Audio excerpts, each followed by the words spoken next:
titik melanggar ayat-ayat Quran itu kadang kita nggak sadar, atau kadang kita sadar tapi karena gengsi kan nggak mau ngakuin ya, karena gengsi, sehingga Dajjal itu masuk terus.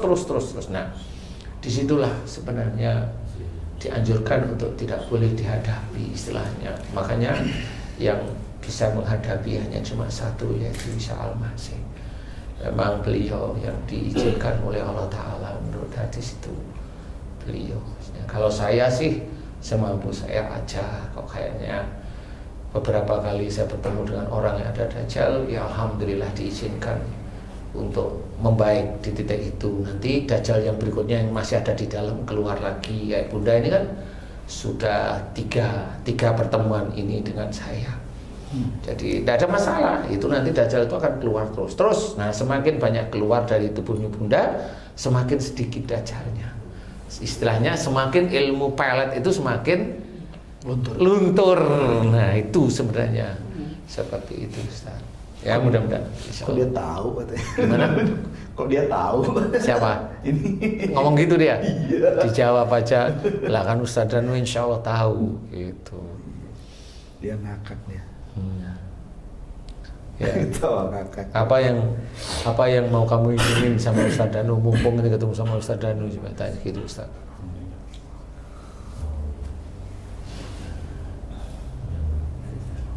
Dia tetap posisinya mesti melotot gitu. Melotot. Melotot gimana? Bukan mata satu aja.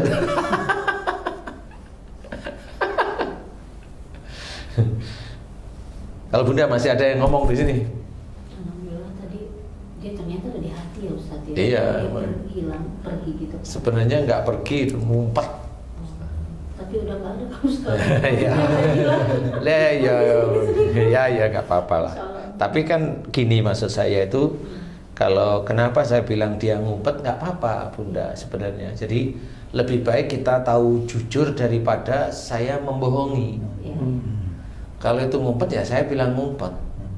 Kenapa? Dajjal itu sebenarnya sudah paham kalau insya Allah atas izin Allah saya bisa menyelesaikan dia. Dia udah paham. Jadi dia ketawa ngakak itu sebenarnya itu ketawa terakhir yang yang nanti akan dia tidak lakukan lagi. Jadi seperti itu. Tapi dia udah mulai longgar sih. Kalau tadi dari kemarin tuh kayaknya apa sih namanya? Yang kram. Yang kram banget. Udah mulai longgar tuh. Terus tanyain Ustaz, coba, kamu ngapain kamu longgarin saya? Nah, pura-pura gitu aja coba. Dia ngomong apa? Istilahnya. Suka katanya. Suka apa? Suka ke Iya, kenapa sekarang ngelonggarin saya gitu? takut. Takut sama siapa? Takut Danu. Bilang Ustaz, kamu tadi kan maki-maki gitu.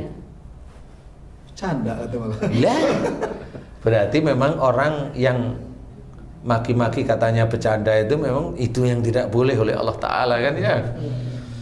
Itu bercandanya maki-maki. Makanya kalau ada di YouTube yang ada orang ngomong A, ngomong B, ngomong A, itu ya bercandanya begitu. Nah, itu berarti dia Sudah kemasukan. Dajjal. Nggak boleh seperti itu. Kita sebagai seorang muslim harus belajar Ngakak lah ya. apa? Ngakak. Bilang itu ketawa terakhir kamu ya. Bilang. Iya. Udah mulai menyerah dia. Boleh mengecil. Iya. Ya sudah gitu. Teman-teman beriman, jadi Dajjal itu masuk ke semua orang yang dicari adalah orang muslim. Itu untuk merusak akidahnya. Kalau non-muslim enggak.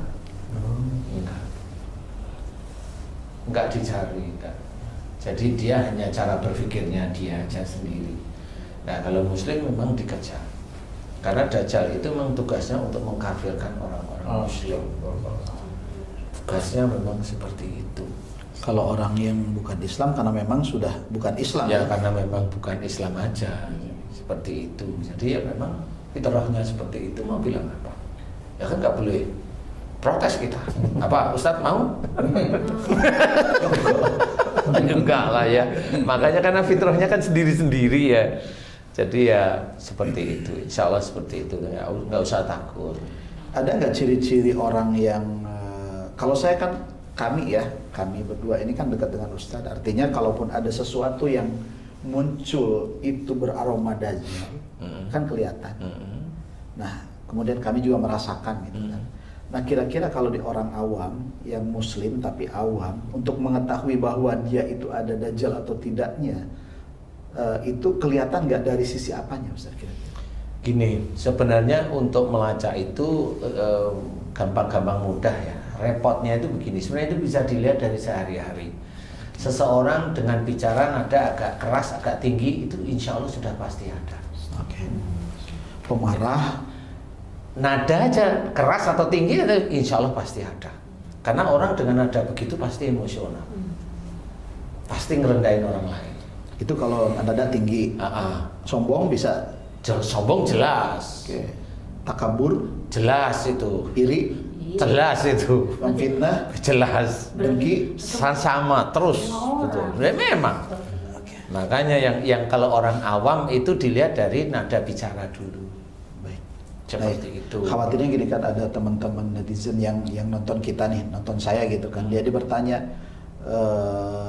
yang seperti saya tanyakan tadi, apakah tanda-tanda bagi orang biasa yang memang tidak dekat dengan Ustadz, pengen tahu di dirinya itu ada dajjal apa enggak kan gitu. Nah, dengan pernyataan Ustadz tadi bahwa dengan nada tinggi dan gitu, sebetulnya bisa jadi potensi dajjalnya sangat banyak gitu. sama ya. Nada tinggi biasanya orangnya itu nanti takabur, nanti sombong, kan seperti itu.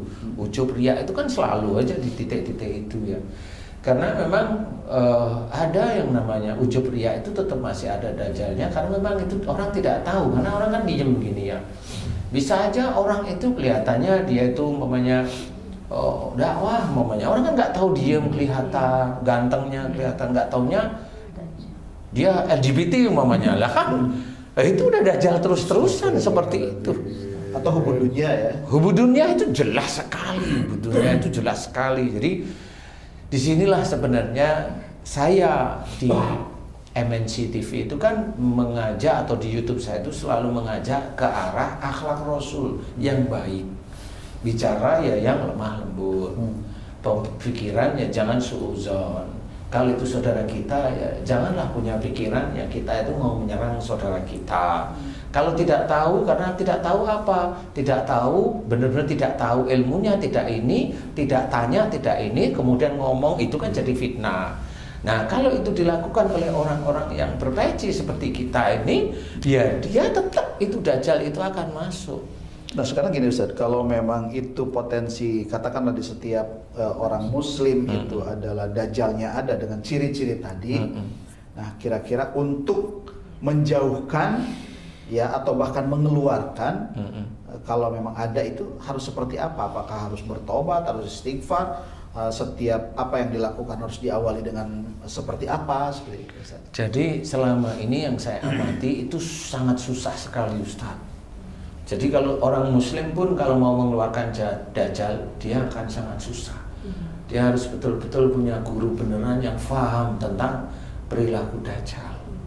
Dan gurunya itu pun guru yang betul-betul terjaga dari sifat-sifat hubud dunia atau melanggar syariat. Itu harus betul-betul difahami dulu. Kalau orang tidak paham ya mana bisa lihat dajjal, dia hanya ngomong. Padahal pada waktu dia ngomong, mana dia bisa lihat dajjal umpamanya. Padahal dia itu bukan mau tanya bagaimana dia bisa lihat dajjal, tapi dia itu mau ngerendahin sebenarnya. Itu kan beda. Kalau umpamanya dajjal itu kayak apa? Nah, yang ini tadi Ustadz yang maunya memaki terus, bunda yang begitu ngomong. Nah, itu sifat dajjal, itu bukan jin. Itu bukan jin. Nah, dajjal sendiri itu numpangin jin sebenarnya, Ustadz. Jadi dajjal itu dia tidak bisa sendiri. Dia numpangin jin, dompleng istilahnya. Jadi kenapa jin itu yang didomplengi dajjal? Ya memang kayak seperti itu. Karena manusia rata-rata yang muslim itu, yang sering saya ceritakan, cobalah mulai sekarang kalau melakukan sesuatu aktivitas yang baik, bismillah. Nah, dari awal itulah itu terjaga, jin nggak masuk gitu loh. Selesai kemudian hamdalah. Nah, dalam melakukan sesuatu kegiatan dengan bismillah itu kan insya Allah mudah-mudahan tidak melakukan suatu yang bentuknya aniaya kepada orang lain atau dolim pada diri sendiri, kan seperti itu. Karena dari awal dari bismillah kan mau melakukan sesuatu itu kan enggak kalau ini kan gitu. Nah, itu terjaga. Nah, inilah sebenarnya orang juga tidak akan paham la tagdob walakal jannah. Ustadz bisa tanya sama Dajjal yang di situ baru ngumpet, ini kan baru ngumpet aja ya. Kan kenapa kamu apa yang kamu sukain pada diri saya? Boleh ditanyain. Nanti dia akan ngomong jam tem situ. Boleh, silahkan kan. Oh, kalau Ustadz berani tidak apa-apa. Ini untuk pelajaran saudara kita, Ustadz. Saya tanya langsung aja, Mr. Dajjal. Enggak apa-apa. Dajjal. Apa yang kamu sukain kok kamu bisa masuk ke tubuh saya? Saya kan bersahadat. Begitu aja Ustaz, tak apa-apa. Saya kan sholat. Gitu. Saya kan puasa. Saya baca Quran. Gitu. Biar teman-teman yang lain juga paham. Selama ini terkunci, tidak ada yang bisa menceritakan tentang masalah jin dengan gamblang, masalah sihir dengan gamblang. Yang diizinkan oleh Allah Ta'ala itu memang terah dari kita ya. Harus kita buka sehingga orang biar memahami Dajjal itu dari mana. Oke, monggo silahkan Ustaz. Sudah sih. Sudah. Apa tuh? Malu. Nggak apa-apa. Ada tisu tutup sambil bicara. Karena kan selama ini orang itu kalau sudah sholat, kemudian sholatnya berjamaah itu sudah begini nih Ustaz. Jadi imam lagi. Suaranya bagus lagi. Jadi itu orang nggak tahu sebenarnya. Boleh Ustaz, Bismillah. Nah, ini Bismillah ya, karena Allah biar teman-teman yang lain tuh memahami kenapa Dajjal itu masuk, bukan dari saya, dari dia sendiri Ustaz. Biarkan dia ngomong kayak gitu ya, tapi Ustadz yang menerjemahkan. Monggo, nggak apa-apa.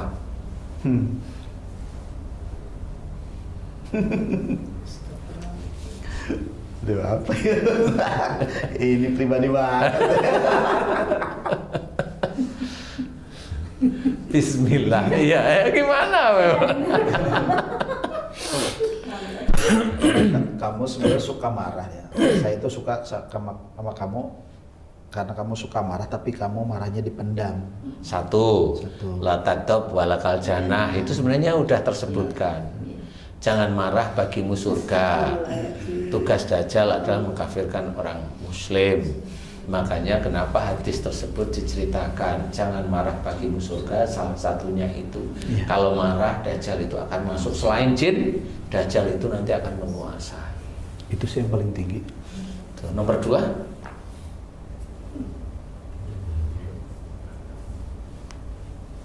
Apa nomor 2 ya? Berikutnya gitu aja, dia nggak tahu nomor 2 dia Ustaz. Dajjalnya nggak sekolah, nggak tahu nomor 2. Nggak SD. Apa ya? Itu sih yang paling ini dominan itu ya, yang lain nggak usah diceritain ya, malu gitu. Itu nanti urusannya off the record dengan kita ya. Oke, gitu guys. Jadi banyak lah. Ya intinya adalah salah satunya adalah marah. Jadi kalau ada orang bilang sakit itu dari marah, dia belum pernah belajar. Dia hanya mau menjelekkan saudaranya. Sebenarnya terjadinya itu. Nah ini harus difahami. Kalau itu dilakukan dia terus-menerus, ya Dajjal itu akan ada pada dia terus-menerus. Tapi ini Ustaz, kan ada beberapa hadis yang menyampaikan bahwa apabila kita membaca surat Al-Kahfi gitu kan, 10 ayat di malam Jumat, kemudian ada yang tasyahud akhir, ya ada doa Allahumma inni as'aluka untuk menjauhkan dari Dajjal itu ya. Allahumma inni a'udzubika min adzabil qabri wa min adzabin nari wa min fitnatil mahya wal mamati wa min fitnatil masyihid dajjal. Ya, nah, hadis tadi bisa memiliki kekuatan atau memiliki manfaat seperti yang Rasulullah sampaikan itu yang seperti apa? Kalau memang doa itu akan menjauhkan diri dari seseorang dari dajjal, dari fitnah dajjal, nah itu harus seperti apa membacanya dan ya mengucapkannya, bersikapnya gitu Ustaz. Kalau saya melihatnya bukan salah hadisnya, enggak. Bukan salah berdoa, enggak, sudah betul. Sudah betul ya. Persoalannya yang harus kita pikirkan adalah doanya itu sendiri. Jadi seseorang itu, seorang muslim kalau sudah membaca itu sudah dianggap dajjal itu nggak akan bisa masuk. Ustadz berapa kali tiap kali sholat itu baca itu, kenapa masih bisa masuk? Karena masih ada marahnya Ustadz ya. Nah, disitulah sebenarnya terakumulasi. Jadi doa seorang muslim itu bukan dikabulkan karena dia sering berdoa, tetapi tergantung wajastajibul ladina amanu wa amilus solihat, dan Allah akan mengabulkan doa orang yang beriman serta mengerjakan amal soleh. Berarti sebenarnya Allah itu sudah tahu doa siapa yang akan dikabulkan, imannya yang kayak apa, seperti apa, amal soleh yang jenisnya kayak apa, yang dia kerjakan untuk apa, apakah ada unsur dunianya atau unsur karena Allahnya. Di titik itulah sebenarnya terkait, sehingga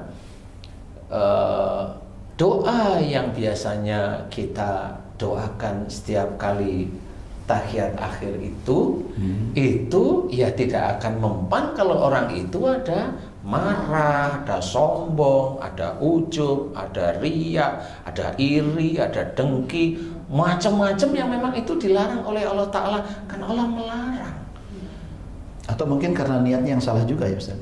Misalnya gini, saya membaca niat yang tadi itu, Allahumma inni as'aluka min adzabil qabri dan seterusnya sampai Masihid Dajjal. Niatnya memang bukan karena Allah, tapi niatnya karena ingin dijauhkan dari Dajjal. Sebenarnya juga. kalau ingin dijauhkan dari Dajjal itu tetap harus ada aplikasi lain, Ustaz. Oke. Jadi harus ada aplikasi lain. Jadi selama ini kayak orang membaca Al-Falaq sama An-Nas. Itu kan doa. Betul. Nah, doa itu kan tetap tergantung iman sama amal soleh seseorang. Nah, pada saat orang itu membaca itu sudah dianggap sihir itu nggak bisa masuk. Padahal kalau memang orang yang datang ke saya itu sihir itu ya kena, dia itu udah baca itu, sudah baca surat ini, dan itu tiap hari, dan dia bertahun-tahun sihir itu masih belum bisa dikeluarkan. Lah yang salah siapa? Kan begitu, Ustaz. Padahal udah dipuasain lah ya. Dan Dajjalnya masih bercanda. Tidak apa-apa. Tapi ya, iya bener. Bunda langsung agak lega. Tapi itu ngumpet, nggak apa-apa. Nanti saya akan bilang. Ya, belum hilang, nggak apa-apa. Nah, di titik inilah sebenarnya seseorang itu harus kembali ke jalan Allah. Harus bertobat, paham, cari guru yang benar-benar benar. Jangan hanya memfitnah saja, jangan hanya menjelek-jelekan golongan yang lain, kelompok yang lain, jangan. Kalau kelompok atau golongan yang lain itu masih satu iman dengan kita, nggak usah.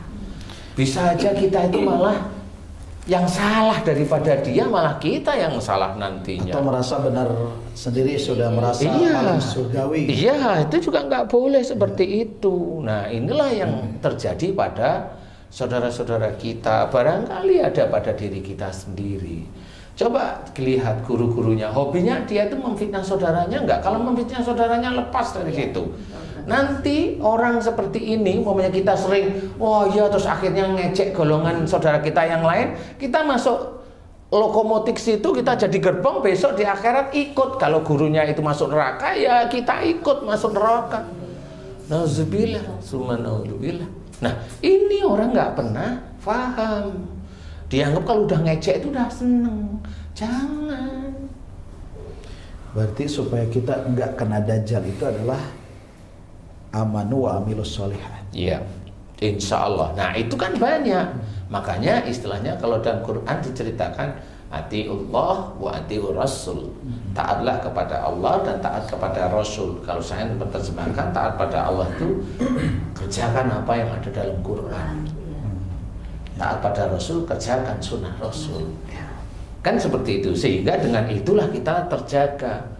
Termasuk niatnya melakukan sesuatu yang baik, bismillah, selesai, alhamdulillah, seperti itu. Lalu Ustaz, kalau misalnya sudah terlanjur seperti ini, masuk seperti di Bunda begini, bisa nggak dikeluarkan sendiri Ustaz? Tuh, kalau saya sih nggak tahu, coba kita tes aja. Bunda, yang di Bunda coba ditanyain. Dajjal, bisa nggak aku ngeluarin kamu dengan doa kepada Allah? Gitu aja coba, ngomong kan? Nggak bisa. Nggak bisa, ngomong dia. Coba Ustadz, kan jadi praktek kan ngerti nantinya.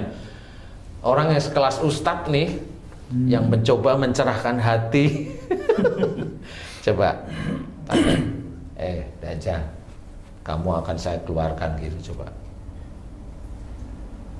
Silakan aja kalau bisa.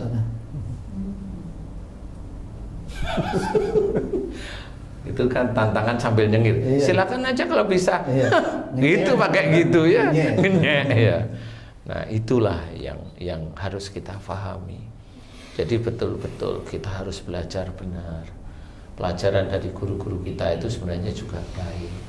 Cuma kadang-kadang kita merasa sendiri kalau kita itu sudah bisa, mampu, kelihatan dilihat orang, terkenal, itu sudah kayaknya kita yang paling akan masuk surga. Lah di titik itu malah mbahnya Dajjal yang turun itu. Seperti itu. Jadi walaupun siapa saja artinya kan yang misalnya hafal Al-Quran, hafal hadis, iya tahajudnya nggak pernah lepas, sedekahnya nggak pernah lepas, umrohnya nggak pernah putus, hajinya tiap tahun, tetap potensi itu akan muncul. Potensi itu insya Allah akan muncul kalau hati dia tetap rusak. Amanu amilus sholihat. Iya betul. Iman kepada Allah Ta'ala itu harus kuat. Kalau mamanya dia haji, dia hanya untuk pamer bahwa saya udah haji 20 kali. Dia umroh hampir setiap berapa bulan sekali umroh. Setahun itu bisa 3 kali, 4 kali, umpama ya Ustaz ya. Itu kan sudah jelas itu. Kemudian dia sholat, dia bacaannya bagus, dia memang selalu ingin jadi pimpinan, dia pengen selalu, kan beda dengan dia diminta, kan beda ya. Dia pengen selalu, dia jadi imam agar orang itu mendengar suaranya agar dipuji. Itu kan nyelip di antara keahlian saudara-saudara kita Ustaz. Dakwah terkenal kemana-mana, sama seperti itu. Kalau ada masalah, bukannya masalah itu dicari solusinya, diejek. Kan gitu, bukan cari solusinya tapi diajak, sama. Untuk keluarkan itu gimana Ustaz? Lah kan nggak bisa mau dikeluar gimana. Ya nunggu. Nego Bunda, nego. Maksudnya dengan nasi goreng. Coba Bunda ya, ini kan dia masih di situ ya, nggak apa-apa. Makanya saya bilang itu ngumpet bukan keluar ya. Gini Bunda, kamu mau keluar, kamu keinginan kamu apa sih coba? Gitu, keinginan kamu apa coba Bunda? Kalau apa? Iya ke Dajjalnya tanya. Dajjalnya Kalau kamu mau keluar keinginan kamu apa? Gitu. Ya menyesatkan muslim. Enggak, kalau kamu ingin keluar itu keluar dari tubuhku, apa yang kamu inginkan biar kamu keluar gitu. Keluar dari tubuhnya Bunda itu apa yang kamu inginkan? Kenapa? Syaratnya apa? Syaratnya gitu. Enggak jawab. Nggak jawab berarti memang dia kalau sudah masuk ke orang ya dia nggak akan bisa keluar. Jadi nggak bisa pakai. Jadi dia nggak bisa main-main. Nasnya memang dia masuk dan nunggu tuannya datang besok akhir zaman. Masya Allah. Nasnya seperti itu. Terus bagaimana? Ya sabarlah, minum-minum dulu. Ini ada roti dari ujung pandang. Itu hitam. Dari ujung. Iya. Insya Allah nanti saya akan coba bantulah ya, karena memang mudah-mudahan saya diizinkan Allah ya. Saya sendiri juga nggak tahu, saya hanya doa biasa aja. Kayak anak kecil berdoa itu kan gitu, ya Allah, aku mohon ampuni dosa-dosa ayahku dan ibuku ya Allah. Jika beliau melakukan kesalahan dan dosa, ampuni, amin, selesai. Saya kalau doakan begitu. Kenapa bisa keluar Dajjal? Saya nggak tahu itu. Mungkin dia anu aja pengen. Itu nanti Kan kalau gitu, Bun. kalau Dajjalnya benar-benar keluar dalam bentuk hancur, itu nanti orang-orang yang syirik bisa aja ngomong, wah itu kan si Danu itu kan rajanya Dajjal, jadi Ya memang mereka pada bilang gitu, tapi biarin aja. biarin aja. Karena Saya sudah menyantai Dajjal aja, di situ. iya. Saya menyantai aja. Karena kalau memang nanti dia di titik Iya. kesurupan atau apa, dia nggak akan bisa. Insya Allah seperti itu. Kalau misalnya kita bikin warung Dajjal itu kira-kira laku nggak ya? Nggak laku satu. Warung Dajjal. Oke. Oke, jadi coba punya Ustadz gantian. Bunda kan tadi kan udah tanya, coba kamu kalau mau keluar dari tubuhku syaratnya apa? Nah kalau Bunda kan diem, kalau Ustadz sama-sama diem atau ngomong? Berdoa saja, doakan saja. Doa gimana?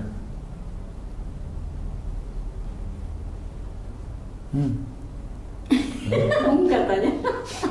Itu Dajjalnya jujur banget apa gimana itu? Terlalu jujur itu. Udah punya anu dia. Dia udah lemah. Udah lemah. Udah apa ya? Tahu. Tadinya kan gede banget. Gede. Tadinya gede banget. Biasanya kan Dajjal kan tangannya kecil-kecil, itu tangannya gede nggak itu? Enggak. Oh berarti ini bukan Dajjal nih tangan begini. Enggak, artinya gini, itu udah mengecil, Ustaz. Udah lemah ya. Suaranya kan tidak lagi kayak tadi. Kalau tadi itu di jalan itu kan kerasa banget tuh berontaknya. Nah, sekarang itu udah turun. Jadi udah kayak menjauh, tapi masih ada gitu. Iya dong, tadi gimana? Tidak tadi, mendoakan. Dajjalnya ketawa lagi. Kalau itu bukan Dajjal, asli Bunda kalau ini. Jadi insya Allah seperti itu. Kenapa ini melemah? Ya karena satu memang udah dekat dengan kita. Kemudian Bunda juga kuat sekali untuk mau ada di jalan Allah walaupun terseok-seok gitu ya.